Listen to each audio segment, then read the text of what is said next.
In the late 1970s, Texas experienced an incarceration boom that more than doubled its inmate population. With this influx, other inmate groups such as the Texas Syndicate and Aryan Brotherhood arrived via prisoners who had become members of these prison gangs while previously incarcerated in California.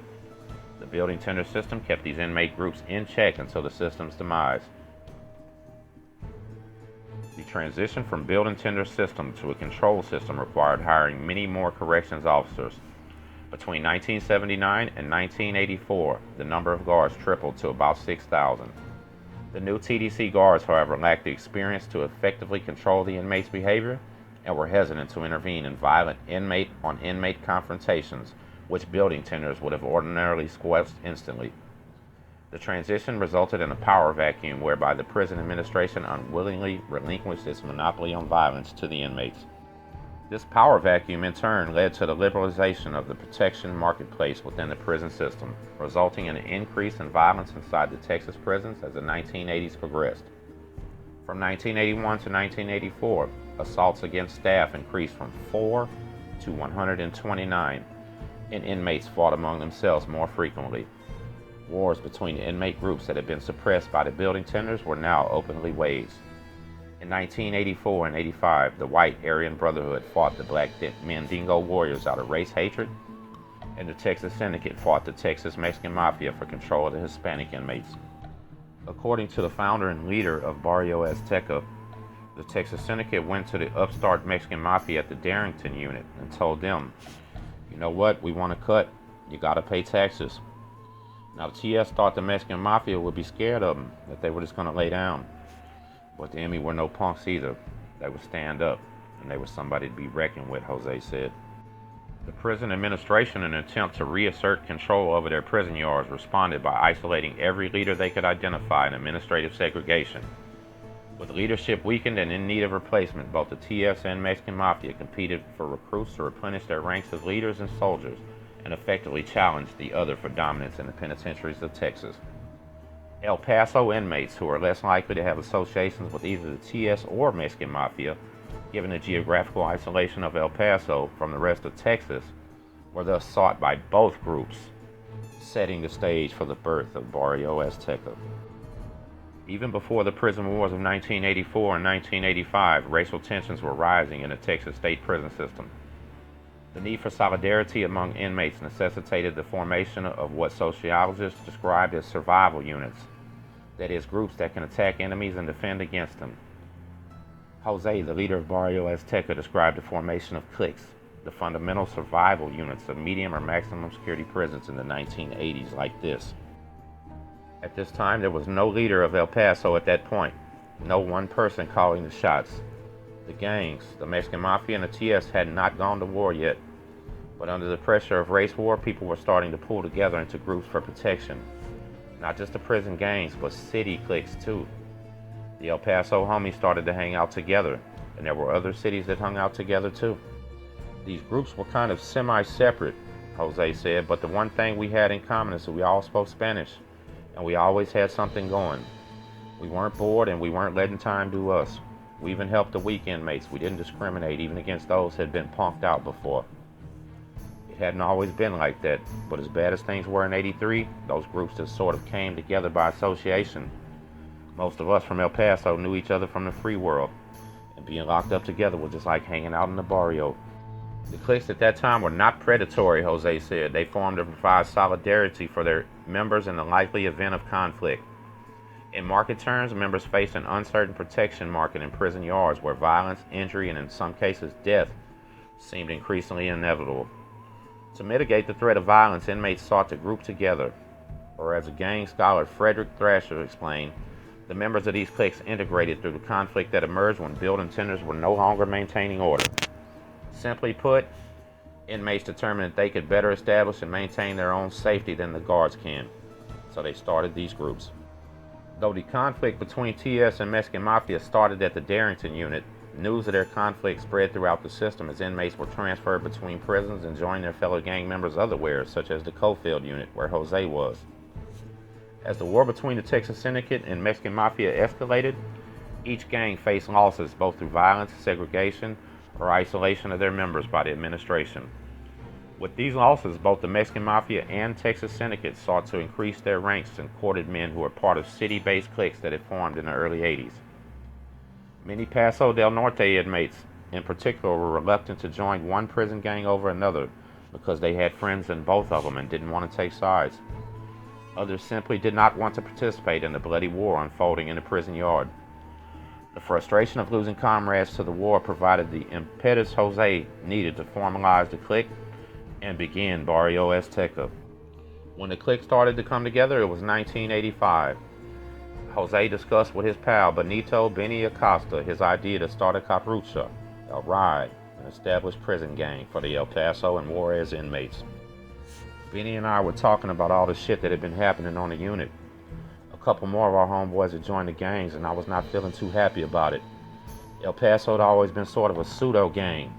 We were all about ourselves, and now we're about to get swallowed up by the bigger fish? Hell no. I told Benny, you know what, man? Let's do it, dog. They can't stop us, and we're EPT. With encouragement from Benny, Jose called a meeting on Coffield unit to poll interest in formalizing a gang for El Paso and Juarez inmates. Jose was a likable goofball who didn't have a political profile or a reputation for being a bully. He had the respect of his El Paso peers totally. And given that many of his peers also wanted to avoid participating in the violence between the TS and ME war, Jose's proposition was relatively easy to sell. Most of the El Paso and Juarez inmates at the meeting joined Jose's upstart gang that day. Jose instituted a rough militaristic hierarchy order, placing himself on top with 4 or 5 captains under him. The rest of the people who wanted to join were put on the ride as soldiers, emulating the paramilitary structure of the other gangs. The founding of Barrio Azteca meant that the group could now be recognized by other prison gangs as a formalized entity, with clear membership putting it on first stage of existence. The gang was now a player in Texas prison systems. Nonetheless, though, unlike the membership requirements of the established prison gangs, there was no blood in, no blood out. Jose explained membership was informal. There was just a yeah, I'm in the gang just by saying it. During the meeting, Jose suggested the name Barrio Azteca. In allusion to his Mexican heritage, the name stuck. The next day, Jose used his job as a SSI to push the word all through the prison and let everybody know Barrio Azteca had just been born. Despite the strong organization of the group, Jose described the initial objectives as twofold. 1, to provide solidarity for the inmates from El Paso and Juarez, and 2, to ensure that the group would not be part of or victimized by any other prison gang ever. The formalized name group provided security for new recruits to its ranks under the banner of Paso del Norte Brotherhood. An offer of steady protection proved to be an effective proposition, and Barrio Azteca steadily and consistently recruited and grew in the Texas prison systems. Barrio Azteca survived the late 1980s without drawing significant attention. The literature from the time does not consider them at all. They were secret. Nonetheless, Barrio Azteca survived its early years by evolving into a predator group. In other words, survival, the second step on the scale required in gang membership, required Barrio Azteca to use violence to underwrite its existing and continued growth. Although Jose downplayed the role of violence during the early incarnation of Barrio Azteca, particularly on the streets, he acknowledged the gang's authority and streak in El Paso. They own the city. One such example of Barrio Azteca's early predatory behavior within prison led to the establishment of the prison gang Mexicles. In 1987, the Mexicles started as a group of paisas, or Mexican nationals, who had grouped together for many of the same reasons Jose formed Barrio Azteca. The Mexicles were an upstart group in the Coffield unit. They formed because of the Aztecas, alienated and shunned them when they wouldn't join. They were a very small group, Jose explained, not very many of them. And thus history repeated itself. Now as a predator group, Barrio Azteca preyed on the weaker cliques to recruit their members. Just as Barrio Azteca had responded to the Mexican Mafia and Texas Syndicate, the Mexicles formalized their existence to respond and attack the Barrio Azteca. The Mexicles, however, never became a Tier 1 security threat group, meaning that TDC never deemed them as a preeminent risk. The Mexicles likely failed to significantly expand in TDC because most of their members were foreign nationals and get deported when they leave. Nonetheless, the Mexicles, like Barrio Azteca, became a principal competitor in the protection market in Ciudad Juarez, where many of its members were deported upon completion of their prison sentence. The proxy war that unfolded between Barrio Azteca and the Mexicles and their allies, a gang called Artistas Asesinos on behalf of the Juarez and Sinaloa cartels, was the largest driver of the city's body count. Another example of Barrio Azteca's ability to act as a predator was its capacity to curb drive-by shootings in El Paso. When Barrio Azteca members were released, membership and the gang's presence expanded into the street and into the jail, whose members were rearrested. Barrio Azteca's presence and dominance among El Paso inmates allowed it to create rules that affected the criminal underground of the street, a pattern of informal social control that is observed consistently with southwestern Hispanic prison gangs, thereby promoting low levels of violence in the city. Jose, when hearing about the death of a little girl killed in the drive-by, totally banned the practice in El Paso. "The killing of the little girl tore me up," he said, "but I knew that I ran that county jail, that all my people, it's all Aztecas. I let it be known, you know what? If you come in for a drive-by, you won't leave out." According to the police and gang members' interviews, drive-bys went from being a relatively frequent practice in the 80s in El Paso to almost never happening during the 1990s. In fact, El Paso went from being a city with a reputation of gang violence to one of the safest cities in the United States under Jose's control.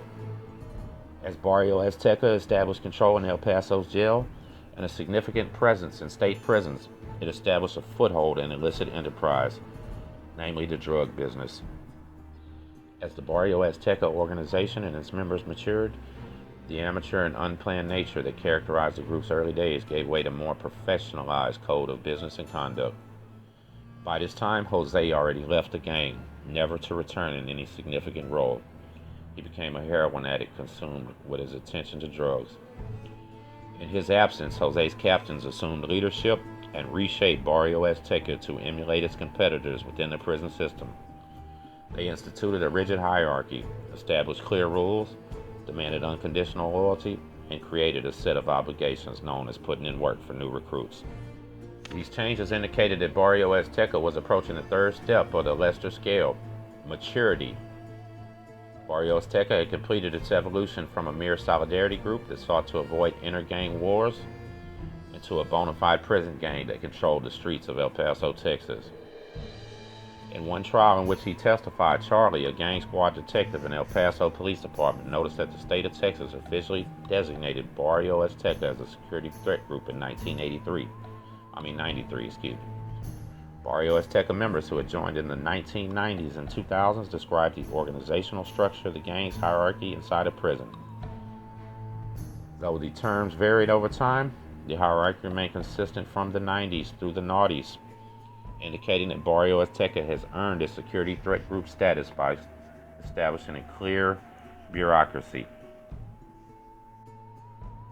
Inmate policy typically falls among racial lines, and prison gangs recruit new inmates based on their new ethnicity and or place of origin. Inmates generally have three choices when they enter a prison yard: fend for themselves, find religion, or join a gang. Joining an inmate group typically involves pledging allegiance to one's race. Members in the most basic form of inmate group organizational history have been forced to respect the dominant prison gang of that race in prison. It's called the Convict Code. In the Barrio Azteca, a step up from being part of the general Hispanic inmate community in a position called esquina. Esquina, which means corner in Spanish, is slang for having somebody's back. When fighting in a corner, one does have to worry about being attacked from behind. Bruce was one of their esquinas.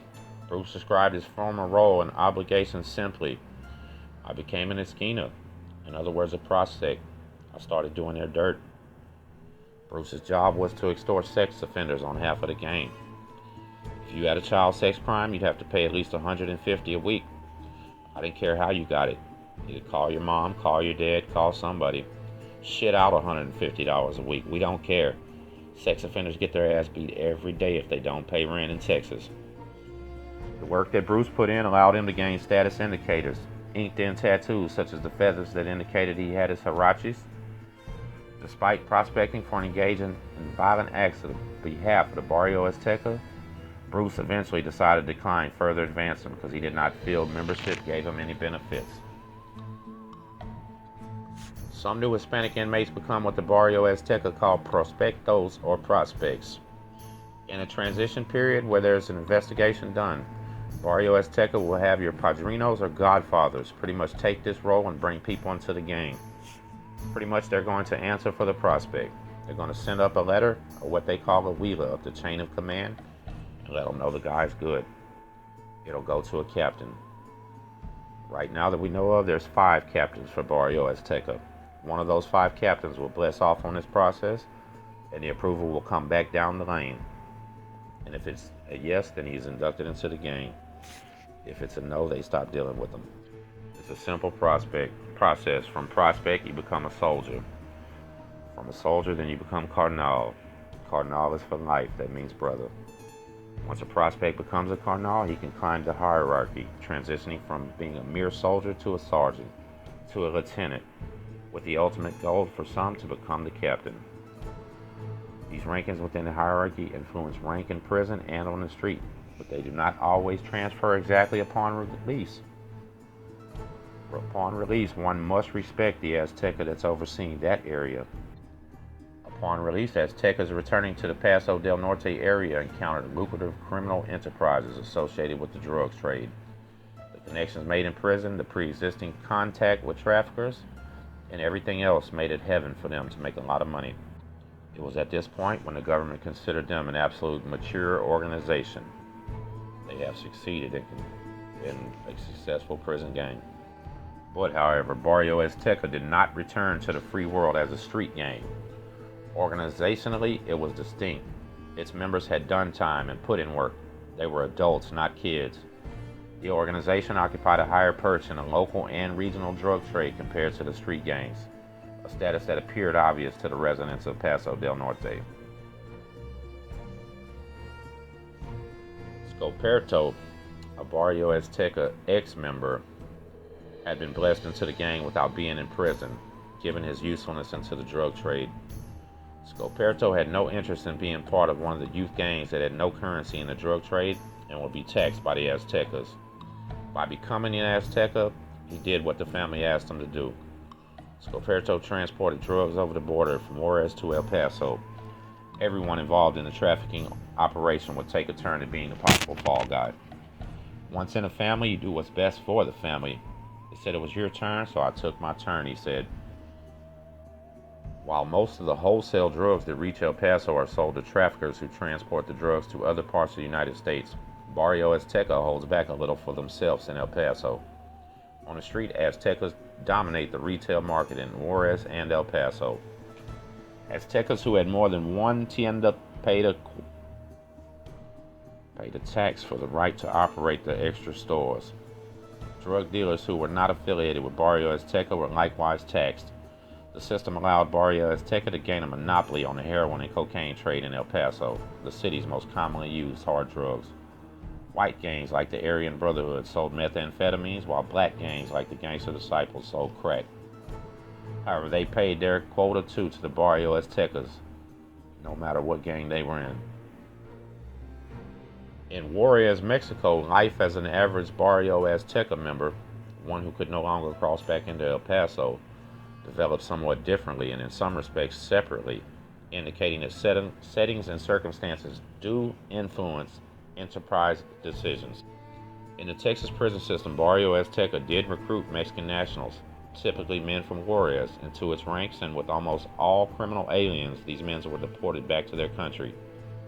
Since most Aztecas were from El Paso, these men returned to Juarez, where many continued a life of crime.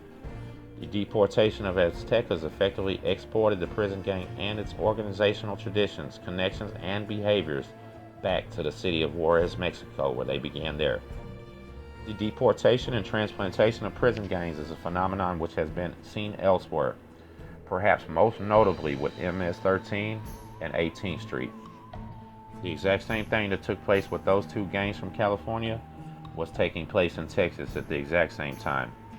In the cases of MS-13 and 18th Street and Barrio Azteca, Deportation effectively forced the migration of the gang members who, confronted with poverty, poor social control, and a lack of economic opportunity, would feel more likely to do crime. Although some outlets report that Barrio Azteca in El Paso is an organized, distinct, separate entity from the Aztecas in Juarez, this distinction is not correct. They are the same gang. Local police and Barrio Azteca gang members all report that the two are halves of one whole, albeit in different states, with different captains in different countries. They're still the same gang. We cooperate on both sides of the border with everything, like drug dealing or having to come pick people up. But the one that runs it over there, a different style, will usually be from the United States. And although Barrio Azteca is a transnational organization, all of its members are not. An El Paso-based Barrio Azteca member can enter and leave Juarez with only a passport or passport card. No visas required, and no passport checks occur as one enters Juarez from El Paso. So criminal records do not impede Barrio Azteca members from entering. Consequently, the capacity of some members to go back and forth across the border legally through the controlled checkpoints is a huge benefit for their gang. Like the American counterparts, many of the Juarez-based Aztecas later returned to prison, although in Mexico. Prison life in Ciudad Juarez is distinct from that in Texas. Juarez Municipal Jail and State Prison are both known as being horrible. The Chihuahua State Prison is a high-security prison governed by criminal organizations, including Barrio Azteca. According to human rights experts, 65% of Mexico's prisons are totally under inmate rule, nothing to do with guards controlling them. There is no comprehensive research on the social order of Mexican prisons, so it's difficult to comment on the recruitment process of gang members there. Dominant prisoners employ violence to subjugate their fellow inmates in Mexico, and the general population wing is viewed as a dangerous place to do time. The rival factions have access to weapons and have noted and fought each other in the past. One notable riot in Juarez occurred on March 4, 2009, when members of Barrio Azteca attacked their rivals, the Mexicles, resulting in 20 deaths. Clearly, their American counterparts, the Juarez-based Aztecas, sought to take advantage of protection rackets. But conflict within the gang in El Paso characterized the early years of Barrio Azteca's association with the cartel. Regardless of who's in charge or when they're in charge, both gang members and law enforcement officials report shifts in organizational strategy that focus on behaviors that improve business and financial outcomes. The gang is now working to make more money. When the federal government targeted Barrio Azteca's leadership on racketeering charges, it disrupted Barrio Azteca's operations in two important ways. First, the prosecution sowed distrust among the rank and file, giving prosecutors success in turning some members into state witnesses. Second, the prosecution disrupted the organization's ability to promote new leaders, creating a leadership void in the Barrio Azteca's prison system arm, especially because the racketeering prosecutions accompanied a concerted attack on the gang's leadership by Texas prison administration. Accordingly, the vertical hierarchical structure that helped maintain order was gone instantly. When Barrio Azteca could no longer fill its leadership positions, it could no longer assert control over new inmates or attract new members because its numbers relative to other prison gangs started to fall. The loss in manpower and market share within the state's prisons and the TDC to reduce the threat level attributed by Gang 1 and 2 tier gangs indicated that the gang still has a significant presence within the prisons and on the street, but they are not powerful like they used to be. It's a demotion that squares with the accounts of gang members and inmates recently released to Texas prisons who describe a lack of Barrio Azteca members in general population. They're not there anymore.